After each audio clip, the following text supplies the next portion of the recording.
Is this the dagger?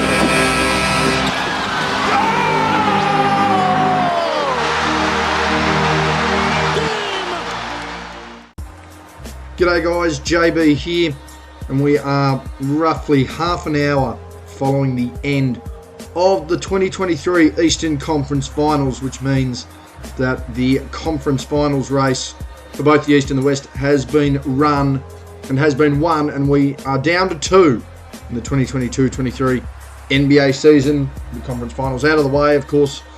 In the West, sweeping their way through the Denver Nuggets, the number one seed since December 20th, 2020, going over the Lakers, and after what looked like they were going to do was a sweep, managing to play themselves almost out of the series but recovering in a big way in Game 7.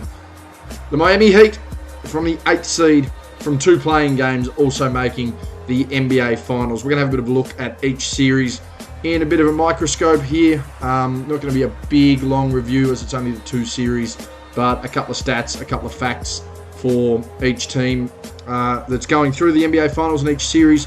We'll have a look over that. Of course, later in the week, I will pump out a brief finals preview for the series coming up. We'll see how that one continues to pan out. So without further ado, let's get into it. Let's take a look back at the conference finals for the 2023 NBA playoffs and indeed the 2022-23 NBA season. And we'll start with the Eastern Conference. It's hot off the press. It's over. And the Miami Heat defeated the Boston Celtics 4-3, routed them through 3 games. Boston really surviving through the first 2. Looked like Miami were going to get it done in Game 6. Derek White, with one of the biggest rebounds in Celtics history, forces a Game 7. And it looked like he was the only person showing any kind of resistance in this game here in Game 7. But it was to no avail as the Heat came over the top and got the job done. Of course, leading the way for Miami, the eventual Conference Finals MVP, the Larry Bird Trophy winner, Jimmy Butler for the series. 24.2 points, 7.7 rebounds, 6.2 assists, 2.5 steals, and 0.5 blocks a game. Only the 2.3 turnovers. A little wasteful from the floor, but he is leaving everything out there. There's no doubt about it. 41.7% from the field, 31.3% from deep, and getting it done at the free throw line at 84.6%. The other side of things for Boston, one has to wonder how this series will look had Jason Tatum actually shown up in the early part of this series, particularly in the fourth quarters. But overall, turned out to be pretty consistently their best player all series. 27.2 points, 10.2 rebounds, 5.7 assists, 1 steal and 0.8 blocks a game. 4 turnovers a game, not helping there. 47.8 from the field, above his regular season average. 23.3 from deep, a killer, and converted well at the stripe is the main thing. For Miami, they tried their best, honestly, to give up that 3-0 series lead. Got the 2-0 on the parquet floor. And I think this is the crucial thing as well. They won all 3 road games in Boston. They didn't actually win a game at home, which is really odd to see. Well, they won 3 of the 4 games on the road in Boston, I should say, which is huge. Got the 1 game at home. Tried their best to give up a 3-0 series lead and tried their damnedest to give Game 7 away at times as well, but managed to get it done. Caleb Martin, huge, stepping up. It was a 5-4 vote for that Larry Bird Trophy there. Of course, Jimmy Butler getting over the top in that one there. A massive, massive effort for him. Again, with the Heat, though, they are the second 8th seed to make the NBA Finals. Of course, the last 8th seed to have such a run, of course, the 1999 Knicks, who, ironically, based on the win percentage, actually had a better winning percentage throughout the regular season than the Miami Heat have this year. And that's also reflective in the fact that Miami now tied for the 7th worst record to ever make the NBA Finals. That's just slightly ahead of the 99 Knicks, but also tied with the 1978 Washington Bullets, who went on to win that championship there. So a lot of things going the way of the Heat. A lot of records falling for Miami throughout the season. I mean, if we want to just go through some of the touching points on this one here for this series. They played 2 playing games. They trailed in both, managed to get the win. They defeated the 58-win first seed Bucks of Giannis Antetokounmpo. They've gone on now and defeated the 57-win second seed Boston Celtics. Clearly the 2 best teams in the East throughout the season.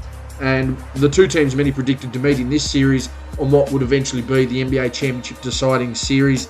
Massive, massive for them. Of course, they beat New York, who finished 47 wins.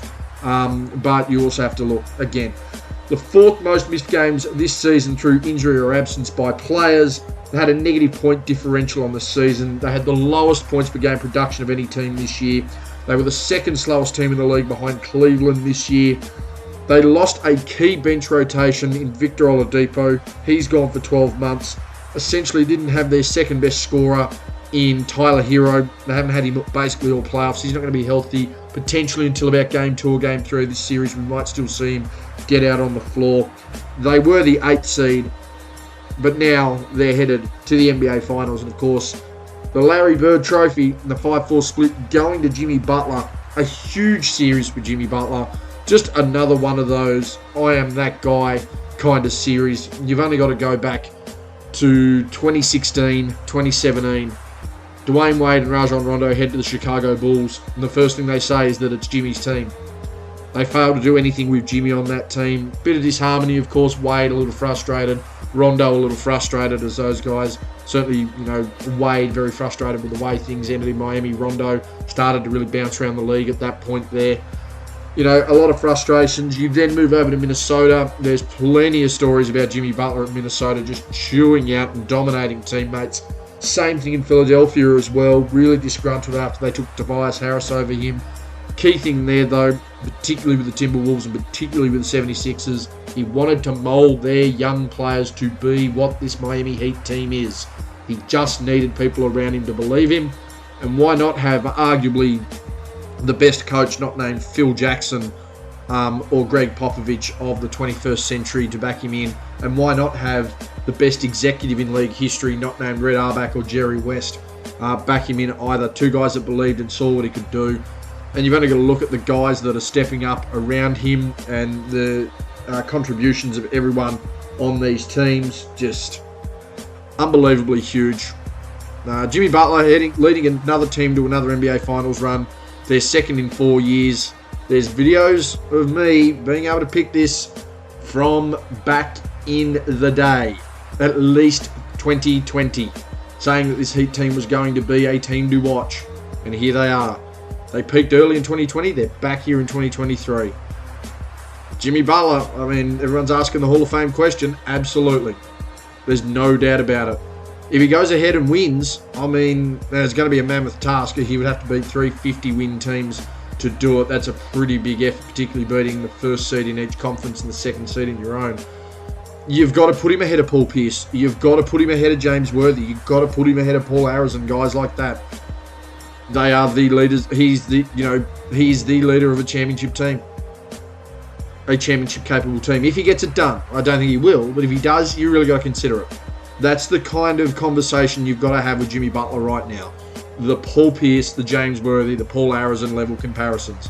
That's the kind of player that he is. So again, Larry Bird Trophy winner, Jimmy Butler, 24.2 points, 7.7 rebounds, 6.2 assists, 2.5 steals and 0.5 blocks a game on 2.3 turnovers. Shot 41.7% from the field, 31.3% from deep, and 84.6% from the stripe. And when you look at that huge drama and the story and everything that unfolded in the East, we go over to the West where Denver pretty much smacked the Lakers in 4 games. Heading to the NBA Finals, again, have been the number 1 team in the West consistently, well, absolutely, since December 20th. They have been the number 1 seed. No one has topped them since then. They're still there, and now they're on the way to the NBA Finals. Their leader, of course, the Joker, Nikola Jokic, who in my estimation has a very good chance to jump towards number 30 and 31 all time on my list with a Finals MVP performance if he's able to get it. 27.8 points, 14.5 rebounds, 11.8 assists. Yes, I'll read that again. 27.8 points, 14.5 rebounds, 11.8 assists a game in this sweep. 1.3 steals, 1.3 blocks, 3.8 turnovers. When you look at what he's doing offensively and how efficient he is, the turnovers don't mean anything at this pace. 50.6 from the field, 47.1 from deep, and 77.8 from the stripe. Crazy, crazy good. I still think Anthony Davis was the best player for the Lakers in this series. 26.8 points, 14 rebounds, 2.3 assists, 1.3 steals, and 2.8 blocks a game. 1.5 turnovers, and was pretty efficient overall. 49.3 from the field, 50% from deep, and 85.7 from the free throw line. But it's really clear right now, Nikola Jokic is the best player in the NBA. It's not close. He now has the third most triple-doubles in playoff history. He now has the most triple-doubles for a single playoff run, passing Wilt Chamberlain. And I think the key here, when you look at your two conference finals MVPs here, the Larry Bird Trophy winner in Jimmy Butler, and of course the Magic Johnson Trophy winner in Nikola Jokic, there's only two guys who are consistently popping up when these guys are setting records or having historic games. From a guard perspective and a perimeter perspective, Jimmy Butler's got, I don't know, Michael Jordan appearing in everything that comes up. Nikola Jokic and everything that comes up with him, I don't know, Wilt Chamberlain. We're talking big runs here, statistically and historically. Very hard for us to sit here and deny either guy, but for Jokic right now, got to be the best player in the league. And has really proven that he should have been the MVP of the league. I thought Tatum had done enough by the time the second round had ended with a 50-piece in the Mother's Day massacre. Unfortunately, Memorial Day massacre has just taken place. Really hurts that case there. Jokic's the best player in the world right now. You might not like watching him. You might think he looks slow. You might think he's boring. But he's getting it done. And Anthony Davis, I mean, if you told me Anthony Davis was going to have 27, 14, and 3 blocks, less than 2 turnovers, and his shooting percentages, you'd have to think that LA were going to be a genuine chance of winning this series. But he was clearly the second best player in the matchup with him and Jokic. Clearly. Jokic is just on a different level right now. He's bringing his team with him. It's a core group they've been able to put together for a while. They're getting things done. They're now winning games. And in my estimation, should be championship favourites. I reckon they're about to win an NBA championship. Jokic's resume then reads, all these numbers. You ignore the numbers. You got a resume of a guy who's going to be a 2-time MVP, a champion, a finals MVP. He's going to lead Denver to an NBA title. I repeat, he's going to lead Denver to an NBA title. Now, that little pause there should be enough for anyone to edit and chip that one out. That's not to say Miami can't win, but I don't see Denver not as championship favourites. And at that point, two league MVPs, a finals MVP, and a championship. Obviously, the two-way nature of the game. Giannis, I think, still has a greater resume. But it's clear who 1 and 2 are in the league. Really clear. And Jokic is probably, for what he does offensively, so dominant that you have to put him above Giannis. Of course, Denver are off to their first NBA Finals. Their first championship series since the 1976 ABA Finals, where they lost to Dr. J and the New York Nets. Of course, that Nuggets team with the likes of a Marvin Webster, Dan Issel, David Thompson, Bobby Jones. It's been a long time since then. Of course, your Carmelo Anthony's and alike really busting Chauncey Billups as far as conference finals are concerned. But Denver are off to the NBA Finals. They're being led by the best player in the NBA. They're being led by one of the most unique big men in the history of the game. It's going to take a lot to derail this Nuggets team. And on the other side of it as well, Miami's just had an absolute slugfest. A series that should have gone 4 went 7. And they're now travelling to Denver. Like, they'd be in the air right now, I reckon, as we speak. It's just different levels to it right now. Now, does that mean it's easier for Denver because they've had the sweep and a chance to recover? Who knows? I think this series probably does go 5 or 6. I think we've got to be realistic about that. But I don't see Denver losing the series. I don't see Denver losing the series. And I'll happily eat humble pie if they do. Because I've got no issue with this Miami Heat team busting their backside to win a championship. I've got no issue with Jimmy Butler having what would probably be the greatest single playoff run as a leader for a team ever. But he's got to do it against the best team in the West, a team that's consistently been number 1 in their conference, in the league, 4 going on 6 months by the end of the championship series, with the best player in the world. It's going to take a lot of work. Of course, the Magic Johnson Trophy going to Nikola Jokic.